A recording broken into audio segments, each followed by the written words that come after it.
Ek sit hier reg voor jou oë, maar jou kyk gaan reg deur my. Dit voel of ek lig geword het, iets wat net stilletjies verbygly. Jy kyk vas in jou eie skerm, of praat oor jou eie planne. Ek vra myself weer die vraag, beteken ek ooit iets?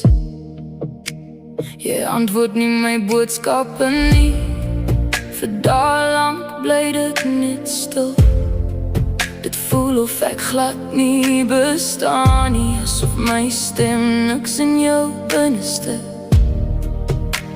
beteken nie. Jy maak asof ek onsigbaar is, 'n vreemdeling in jou eie huis.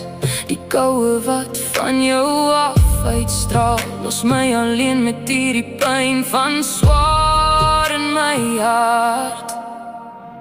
Hoekom maak jy of ek nie bestaan nie? Hoekom is ek net te skade weer vir jou?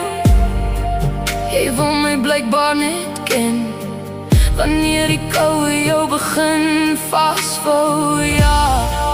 Jy soek my net wanneer dit jou pas, wanneer jy iemand nodig het vir jou las.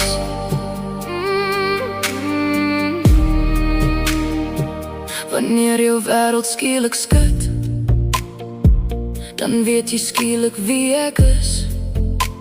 Dan is ek die een wat moet luister, die een wat al jou vrese moet blus. Maar sodra die son weer vir jou skyn en jou vriende is almal weer daar, dan verdwyn ek weer in die donker en word my bestaan vir jou te swaar.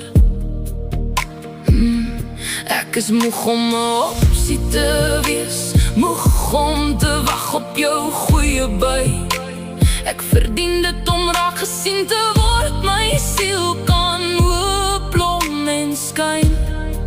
Jy kan my nie net van hier afval, wanneer jou eie lig begin verval. Hoekom maak jy of ek nie bestaan nie? Hoekom is ek net te skade weer vir jou?